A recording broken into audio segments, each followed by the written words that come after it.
Elevated corridor కోసం అప్పగించిన cantonment భూముల పరిహారం సొమ్ము చెల్లించాకే రాష్ట్ర ప్రభుత్వానికి భూములు అప్పగిస్తామని కంటోన్మెంట్ బోర్డు తీర్మానించింది.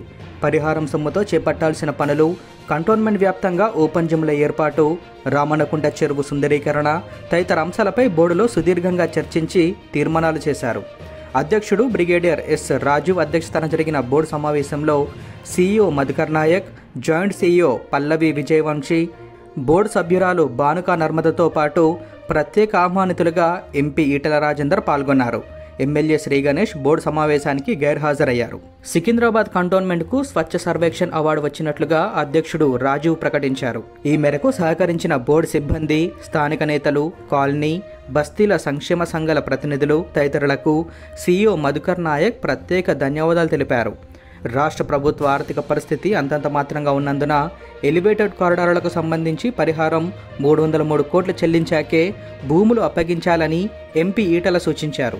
కేంద్ర ప్రభుత్వ ఆధీనంలోని కన్సాలిడేటెడ్ ఫండ్ ఆఫ్ ఇండియా CFIలోకి వెళ్లాల్సిన నిధులను కంటోన్మెంట్కు మళ్లించేందుకు కేంద్రం అంగీకరిస్తూ ఇటీవలే ఉత్తర్వులిచ్చిందని సీఈఓ తెలిపారు. అయితే ఈ సొమ్ము ఎస్క్రో అకౌంట్లో జమ చేశాకే రాష్ట్ర ప్రభుత్వానికి భూములు ఇస్తామన్నారు. పనుల కొనసాగింపును సైతం డిఫెన్స్ ఎస్టేట్ డైరెక్టర్ జనరల్ పర్యవేక్షిస్తారని తెలిపారు. ఎలివేటెడ్ పరిహారం సొమ్ముతో పికెట్, ప్యాట్నీ నాలాలతో పాటు హర్షవర్ధన్ కాలనీ గుండా రామన్నకుంటకు చేరే ఓపెన్ నాలాలను కూడా ఆధునీకరించాలని బోర్డు సభ్యురాలు భానుకా నర్మద కోరారు. ఓల్డ్ బోయిన్పల్లి పరిధిలోని మురుగునీటిని నేరుగా కంటోన్మెంట్లోకి వదలడం పట్ల 10 ఏళ్లుగా తాను పోరాటం చేస్తున్నానని అన్నారు. ప్రస్తుతం బోర్డు సభ్యురాలుగా ఉన్నందున పోరాటం అక్కర్లేదని బోర్డు సభ్యురాలి వినతికి ఆమోదం తెలిపాల్సిందిగా ఎంపీ ఈటెల సూచించారు. కాగా 2, 3 వార్డుల పరిధిలోని లక్ష్మీగుంటి కాలనీ బ్రిడ్జిని సైతం పరిహారం సొమ్ముతో చేపట్టే పనుల్లో చేర్చాలని భానుక కోరారు. 2022లో ఓ కాంట్రాక్టర్కు అప్పగించాల్సిన పనుల్లో జాప్యం కారణంగా హైకోర్టును ఆశ్రయించడంపై బోర్డులో చర్చించారు. 3 ఏళ్లుగా పనులు ఇవ్వకపోవడం పట్ల ఎంపీ ఆగ్రహం వ్యక్తం చేస్తూ తక్షణమే సానుకూలంగా నిర్ణయం తీసుకోవాలని సూచించారు. ఇక వీధి దీపాల నిర్వహణకు రికార్డు స్థాయిలో 272 బిడ్లు రావడంతో కాంట్రాక్టు ఖరారు చేసేందుకు 2 నెలల వ్యవధిని కోరుతూ పాత కాంట్రాక్టర్కే బాధ్యతలు అప్పగిస్తూ తీర్మానించారు. ఇక రామన్నకుంట చెరువు సుందరీకరణ పనులకు బోర్డు ఆమోదం తెలిపింది. రాష్ట్ర ప్రభుత్వ నిధులతో ఈ పనులు చేపట్టనున్నారు. ఇక కంటోన్మెంట్ బోర్డు ఆదాయం కంటే ప్రజల భద్రతకే ప్రాధాన్యం ఇస్తూ కంటోన్మెంట్ వ్యాప్తంగా ప్రైవేట్ భవనాలపై ఏర్పాటు చేసిన హోర్డింగ్లను తొలగిస్తున్నామని సీఈఓ మధుకర్ నాయక్ తెలిపారు. వక్ఫ్ భూములన్న సాగుతో భవన నిర్మాణ అనుమతులను నిలిపివేయడం సరికాదని ఎంపీ బోర్డు అధికారులకు సూచించారు. తిరుమలగిరిలోని వనిత కోఆపరేటివ్ సొసైటీలో కలెక్టర్ ఆధ్వర్యంలో వేలం ద్వారా కొన్న భూములు వక్ఫ్ భూములు అనడంలో అర్థం లేదన్నారు.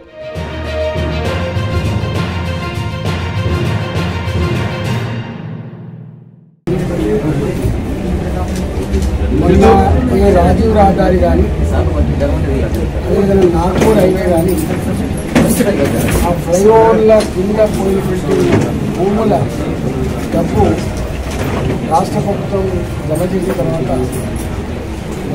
ఈ కంటోన్మెంట్ ఏరియాలో అతి ఎక్కువ ప్రాంతాలు వరదకు ముప్పు గురైంది.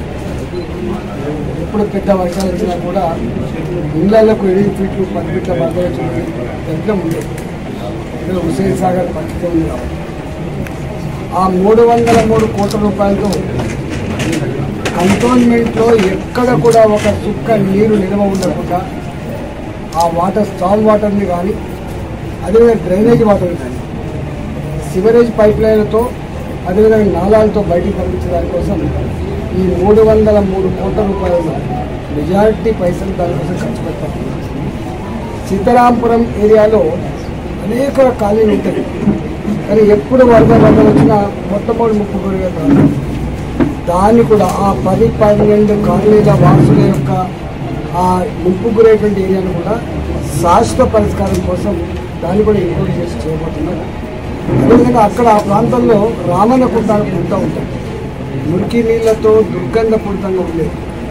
ఇలా చెరువు పక్క పడి ఉంటే మంచిగుంటుందని చెప్పి అనుకుంటే మురికి కూపం పట్టిపాలి, దోమలు, ఈగలు, కపవాసంతో ఇన్నాళ్ళుగా బతికి దాన్ని కూడా ఆ రామన్నకుంటను కూడా మోడర్నైజేషన్లో భాగంగా ఆ రామన్నకుంటని మంచి గొప్ప సుందరీకరణ వాకింగ్ ట్రాక్ తోటి మంచి పచ్చడి చెట్టుతోటి ప్రజలు సేద తీరేటువంటి కేంద్రంగా దాన్ని కూడా తీర్చిదిద్దబోతున్నారు.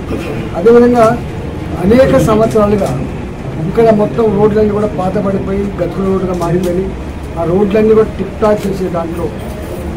మూడవది, ఇక్కడ అక్కడక్కడ కంటోన్మెంట్లో పెద్ద పెద్ద ప్లాట్లు ఉంటాయి, 800 గజాలు, 900 గజాలు, 1000 గజాలు. ఇప్పుడు అంత పెద్ద ప్లాట్ కొనేంత స్తోమత లేకపోవడం వల్ల డివిజన్ కూడా అలౌ చేసేటువంటి నిర్ణయం తీసుకోబడ్డది. కొంత ఆనాడు గవర్నమెంట్ ఆఫ్ తెలంగాణ ఆశ్చర్య పెడితే కొనుక్కున్న ప్లాట్లు కూడా కొన్ని ఇబ్బందులు పాలవుతున్న దృష్ట్యా మాకు దృష్టికొస్తే అలాంటి వాటి గవర్నమెంట్ దగ్గర ఆక్షన్తో కొనుక్కున్నటువంటి ప్లాట్లకు ఇబ్బంది పెట్టద్దని వాళ్ళకు పర్మిషన్లు ఇవ్వాలని కూడా డిసిషన్ తీసుకుంటుంది. ఒక మాటలో చెప్పాలంటే కంటోన్మెంట్ రేపు పార్కులతో, ఓపెన్ జిమ్లతో, మురికి కాలువలు లేనటువంటి మొత్తం అండర్గ్రౌండ్ డ్రైనేజ్తో, ఇవాళ వర్షపు నీళ్ళు కూడా నిల్వ ఉండకుండా ఉండేటువంటి మంచి ప్రణాళికతో ఈ 303 కోట్ల రూపాయలతో ఒక సుందరమైన కంటోన్మెంట్ని తయారు చేయబోతారు. దానికోసం ఎలా డిస్కస్ చేయాలి.